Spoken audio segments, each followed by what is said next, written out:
Understanding the process in chemistry improves grades because it helps you predict results, solve problems step by step, and explain why answers are correct rather than guessing them. Think of chemistry like a recipe for making a cake.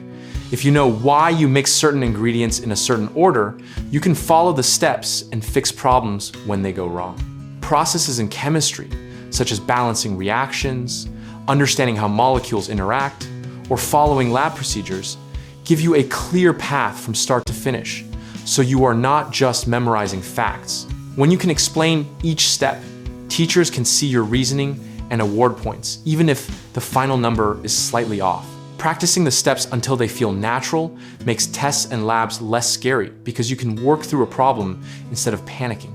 A common mistake is memorizing formulas without understanding when to use them, which leads to wrong choices on exams.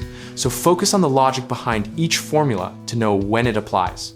Another mistake is skipping units or significant figures, which costs easy points. So always write units and check how precise an answer should be. Students also often treat lab procedures as chores instead of learning opportunities, and that leads to sloppy technique. So pay attention to why each step matters and record observations carefully. For more videos and resources on how understanding process improves grades, visit www.gumballdegree.com.